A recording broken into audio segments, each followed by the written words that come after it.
going on, everybody? What is going on, everybody? My name is JeffLightsyJr. This is the Victory Formation Sports Show. We have a special guest today, reigning MEAC champions of the Howard Bison, Coach Larry Scott. Coach Scott, how's it going today, sir? It's going great, man. How's everything going with you?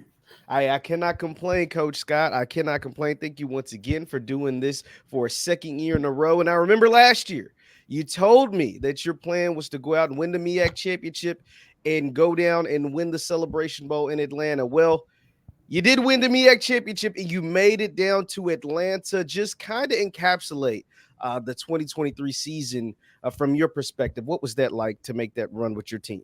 Oh, it was fun. It was definitely something that we had set out to do, set some goals, set the process for how we were going to attack it and attain it.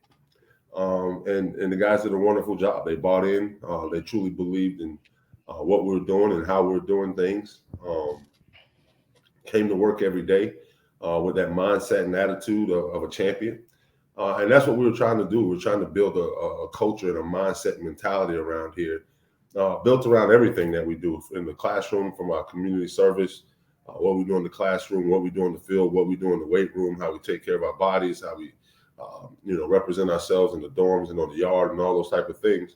So it was kind of the top of the pyramid for us as far as setting the goal, going after it, and doing all the things that it took to get there, and then seeing it come to fruition and come really close to having it all has just made them a little bit more hungrier to go back there and this time not only get there but finish.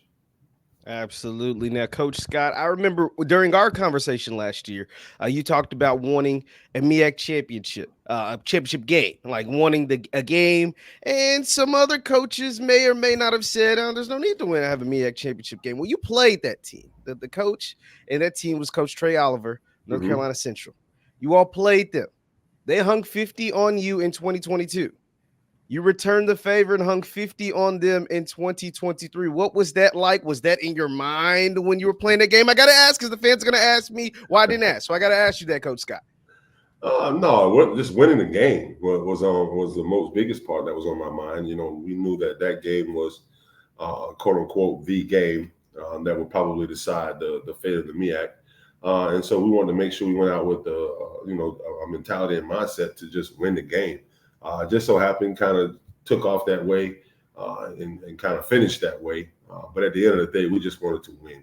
And that's what we want to do every time we get a chance to go out and compete, is just win. But that one, for us, we knew was a big game and the deciding fate of what was probably going to happen in the MEAC. So, and of course, there were some words and things or whatever that was said that kind of poured some gas on an already burning fire. So the young men were ready to go out and play and compete to win, and it just so happened kind of just worked out that way.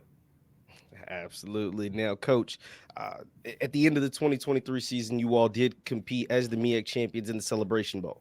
You actually had a lead in that game.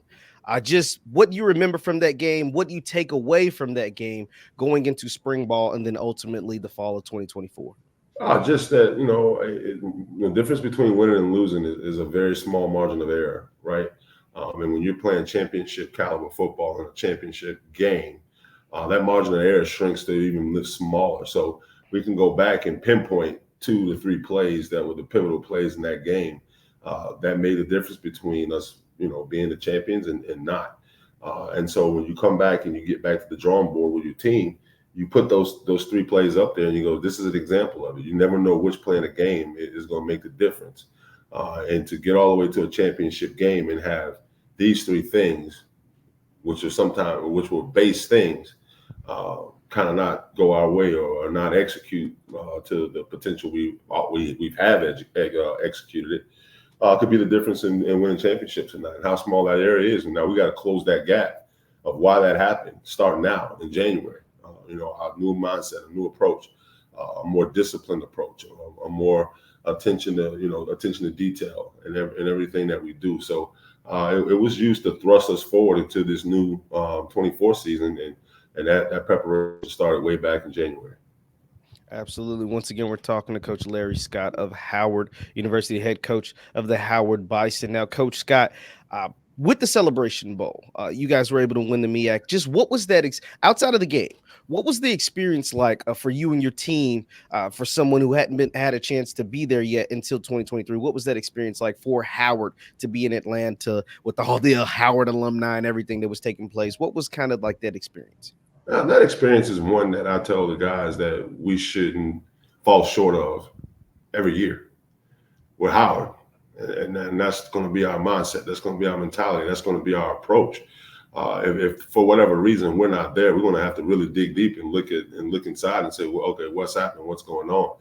We get a chance, and we get a chance to go out and represent one of the biggest brands in all of college sport. In whatever sphere you want to talk about, across academics, sports, entertainment, cultural brand, we represent something bigger than ourselves, and we got to understand the responsibility that comes with that, and we got to go represent it well and represent it at the top of everything that we do. So it was something that kind of came to fruition, right? We had to first believe and present a culture of believing in what we do and how we do it is good enough to thrust us to the top. And then so to have that come to fruition, right? Just like any human nature in people, like I keep doing this because I want this result, and I'm not getting the result. Well, when the young men started seeing the results, they just, the belief in who we are and what we do have turned into something that we wanted it to. And we're trying to continue that right now as we continue in our spring ball season right now, and our off-season conditioning and all those type of things that we went through in the winter months. Get through spring, and then excited about summer and what we got to do this summer, and then get ready to go in the fall again. Absolutely. Now, Coach Scott, before we get into this spring and this year's team, I want to talk to you about some of your guys that are prepping for the NFL draft, that are prepping for a pro career. I know you have one offensive lineman that has a lot of attention of the NFL teams. Just what has that been like to see your players prep for that next level as far as pro days, scouting combines, all-star events? What has that been like for you as a head coach? It's been amazing, right? That's what it's all about. At the end of the day, you want to see we want to see young men put into the best situations possible to have as much success on and off the field, right? If a young man's fortunate enough and blessed enough to have NFL talent and dreams and goals and aspirations, then let's help him do that. Let's help him get there. Let's help him bring that to fruition and happen. We got young men that walk out of here and they walk into a pro. They're all going to be pros. They walk into six-figure paying jobs, right after graduation here, and going through the school of business and what have you. So the whole goal is to bring a young man into this program when he comes in his freshman year. Sit down with him and say, hey, what are your dreams? What are your goals and aspirations?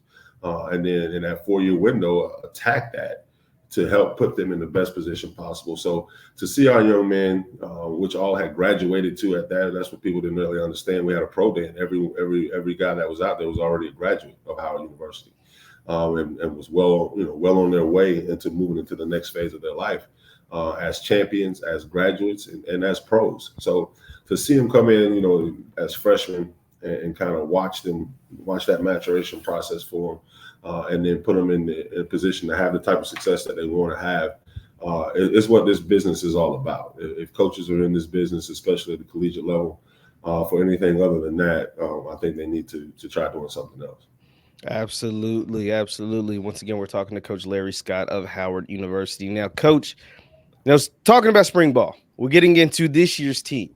What is kind of the message, the theme? I don't know. Coaches have themes and messages they preach going into every season. What is kind of the theme of the 2024 Howard University Bison's 24 spring season, at least? Well, we got to realize, you're no longer, you're the haunted now.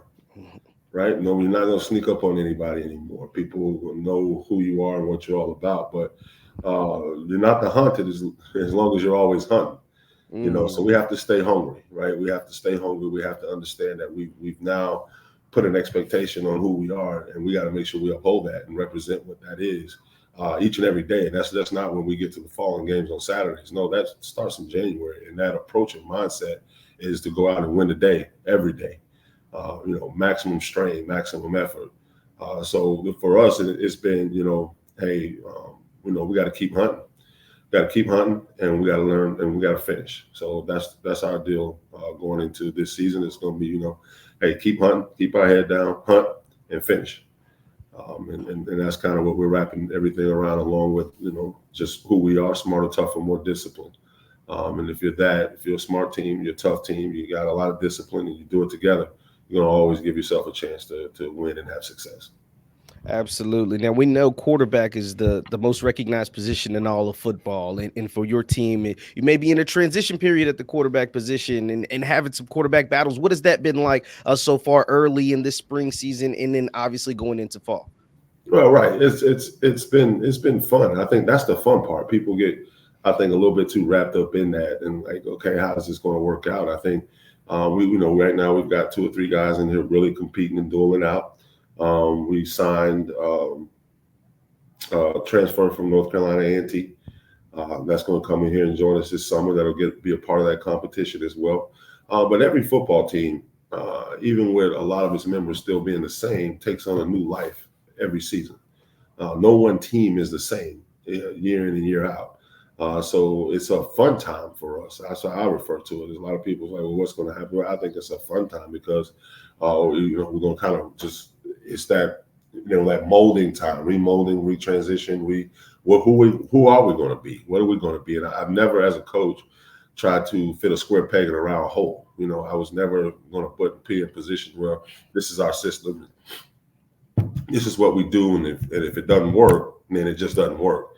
No, we have the ability with what we do within our program to adjust to our personnel, adjust to what this team is going to do and do very well, so we can highlight the strengths, and then we'll make sure that the things that that are negatives are the things that we're attacking in our program development phases and areas of the program that we're attacking those negatives. So it's very much so a lot of diagnosis that goes into it, and reassembling and retransitioning. So it's kind of fun right now in this phase of spring ball. It's been fun to watch a lot of young guys out there playing. We've had a scrimmage situation where a lot of guys that have played a lot of football for us over the last 3 or 4 years were standing back and watching because it's time to see some of these young guys that have been here in the program a year or two go play some football and develop and can they and to the standard that we're becoming accustomed to around here. So it's been fun to watch this is a young team, but talented team, but watch our young guys run around and make some plays and get excited and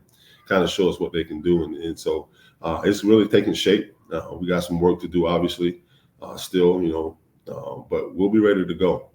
I promise you that. Absolutely. Now, Coach Scott, your teams, especially last year, but since you've been there, have been really talented in the running back room. So you've been able to run the ball effectively, make some noise that way. What do you need from your quarterback in order to, take that next step and become Celebration Bowl champions? You've won the MEAC. You made it to Atlanta. Hell, you had a lead in Atlanta. But what is it that you need from your quarterback position specifically in order to get over that hump? I think just to be very, very good managers of the game. We pride ourselves on being situational experts here in our program, and it's kind of come through the last 2 or 3 years. We've been in the top 5 on defense and third down and red zone, and the same thing on offense. We've been pretty good, good third down team, and that's because our quarterback is asked to manage the game and make really smart decisions and just taking care of the football. And understanding the why of what we're doing. And I think that's what's going to be fun about watching whoever comes in here and takes over at quarterback is how fast they can understand what we're doing, but more importantly, why we do it. And then, making the routine plays routinely. That's what we need our quarterback to do. If this is something that, is very routine about our approach and what we do, then let's routinely make sure we get that done at a high level. We can't miss the routine plays. And if our quarterback will do that and execute within the system and make the routine plays routinely, we're going to always have a chance to win. Absolutely. Now, Coach Scott, you all have a spring game on April 13th. What can the fans expect from I don't know how your spring game structure is. Everybody's is kind of different. What do you plan on displaying for the fans out there in D.C.? I think a lot of that is just, for the fans. Mhm. We take the 14 practice approach way more serious than we do the spring game, obviously. By the time we get to the spring game, the work's done. The work and what we set out to do is done. And it's really to go out and be as basic and vanilla as possible. Watch guys just run around and have fun. Really, that's what it is for us. That 15th practice and that scrimmage is and that deal is about having fun. It's to encapsulate, hey, this is the last time we put on pads here for a few months and go out and have fun. My biggest thing as a coach, my fingers are crossed and hope that we don't lose anybody and lose that development time, because the worst thing can happen is somebody to have an injury that sets back their summer development because they were injured in a game that really is meaningless, when it comes to it. So really, it's about safety, getting in and out of it safe. Watch some young guys run around, have some energy and passion, and have fun. And hopefully you can get in and out of it quickly. Create maybe some explosive plays or some things like that for the fans to kind of get into. A big hit or two or something like that, and then I'm gonna blow it and call it and say, hey, we're healthy, we're safe, we're getting ready to roll into a pivotal summer session 1 for us as far as our development of bigger, stronger, faster. Let's go to work. Absolutely. Now, Coach Scott, we know recruiting never stops. Just are there any positions of need or things that you're looking to add post spring for the summer roster, and then ultimately for the fall? Yeah, we got a couple guys that with the way that it's designed now, with the spring portal opening up again in April. 16th, I believe. Yeah, and it's open for like 15 days or so. So Yeah. um, we're gonna bring in a couple big guys up front to kind of just show up and provide some quality depth and different things like that on that. And that's all we need really to finish. Other than that, this roster is pretty set, pretty strong. We're bringing in a talented freshman crop of kids, high school kids that I think are going to be really good players for us, and we're excited about. But we patched those 1 or 2 little deals just to fill in some gaps there here in the spring. We'll be ready to roll, and we're fortunate that we get a bulk of our players that stay here for both the full summer. Then 50 to 55 guys or so are here in summer session 1, and the whole team's here summer session 2. So we'll get to do a lot of work with our team, both physically and mentally, start some classroom things and on field. So we'll be able to catch some of those young guys up to speed pretty quickly, and some of the grad transfers and things like that we brought in as well. Catch everybody up to speed and get everybody on the same page and set out to go win our 3rd one in a row. Absolutely. 3rd in a row, guys. Don't get Coach Scott messed up. That's 3 in a row. And speaking of that, continuing to have great seasons in the MEAC, how has Coach Scott grown over the last, 365? We did this last year, and you were the co-champions, and people were trying to, downplay your co-championship. But then this past year, you won the MEAC, and you got to represent the conference in Atlanta at the Celebration Bowl, and you were this close from winning a Celebration Bowl, bringing another one back to the MEAC. So how has Coach Scott grown as a man, as a coach over the last year through this past season?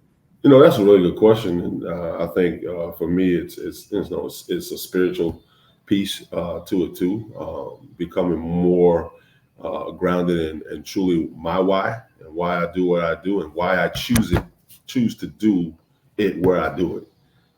For me, is what's gotten really become probably where the most growth has come. The personal connection to Howard, to these young men, to DC, to this program has grown. It's grown on me in a way that has become more of a true lifestyle too as well. And immersing myself into the culture here, the Howard culture, the DC culture, and developing a strong pride for DC, a strong pride for Howard, in these young men that are in this program. So it's been more probably on the spiritual side of things. And then, when you talk about professionally, always trying to get better, read and study and go visit other coaches and do all those type of things to continue to enhance, my brand and style as a coach, but also enhance and develop and grow our program, whether that's facilities, whether that's adding more sports science, whether that's adding more nutrition programs. And we've really done a lot of behind the scenes work in our program with our sports science department and catapult and nutrition and all of those type of things that that we become very prideful of, and that we have an opportunity to do that. We do a lot of the same things that you will find being done at any PWI or ACC or SEC conference team as far as behind the scenes development of our young men. So we got a lot of pride in that, and doing it where we do it, I think has been the most growth for me, and standing firm on that, and standing on the business of creating a championship culture and environment here at Howard. Absolutely. Coach Scott, I'll get you out on this. I appreciate you taking the time to speak with me today. I just going through what you've been through as the head coach at Howard, seeing the success, like you said, multiple MEAC, whether it was co-champions, whatever, and then obviously represent the conference in the Celebration Bowl. What will it take for the 2024 Howard Bison to not only win the outright MEAC championship, represent the conference in the Celebration Bowl, but walk away this time instead of watching the confetti fall as you're headed back to the locker room in a loss, but watching it fall down on you, celebrating a win down in Atlanta? What will that take from you and your staff, your team, to ultimately be 2024 Celebration Bowl champions? Right, not anything extraterrestrial, nothing crazy, right? Just a constant daily approach towards accountability, details, right, and being 100% intentional about what we do and how we do it. So what am I being intentional about with this rep? I'm being intentional about my technique, my fundamentals, right? Attention to detail. My approach to coming to meetings. Do I have my notebook? Do I have my pen? Am I ready to go? Am I focused? Am I locked in? But having that daily, not just, now it's time to get ready because it's the season. No, that daily mindset, that championship mindset and approach and attitude is done far before the ball snapped in that championship game. So I think for us to get back there and to do that, A, we have to come together. B, we have to realize that we're not last year's team. Okay, this is a new whole team, and our destiny is, this team's destiny is what it is and what we put into it. So as long as we come with that intentional mindset and approach towards it each and every day, that's only going to put us in the position to have success. And now what we got to do is understand that once we get into those situations, you don't rise to the occasion, right? You fall back on how you've been built. You fall back on your training. You fall back to January. And if you've done it right, January, February, March, April, May, June, July, the results are going to be favorable. You're going to tilt the odds to be more favorable on your side of it if you put in the work, if you put in, the right mindset and mentality and approach towards that, then you'll have the success that you want to have. So for us to get back there is going to take 100% us being intentional about our daily approach towards being champions. And that's hard. That's a hard thing to do. So we make it as hard as we can for ourselves right now, today, Thursday, April 4th, than it will be come December 16th, 17th, 18th of December. We're already got that type of mindset and mentality today. Absolutely. Coach, you got me ready to go. Hey, you got me ready to go and lace them up, Coach. I appreciate you, Coach Scott. That is Coach Larry Scott, two-time MEAC champion, looking for a three-peat of Howard University. Coach Scott, I appreciate you taking the time out of your day to speak with me. And you don't have to do this, but for second year in a row, this has been amazing. I appreciate it, sir. No problem. Appreciate you doing it, and I hope all is well, man. And I like that shirt you're wearing. Yes, sir. Yes, sir. This is, I had to represent. I knew I had Coach Scott coming on today. I had to pull this out the closet. That is Coach Scott, Larry Scott. My name is Jeff Lightsy Jr. Thank you all for tuning in, and we will see you next time.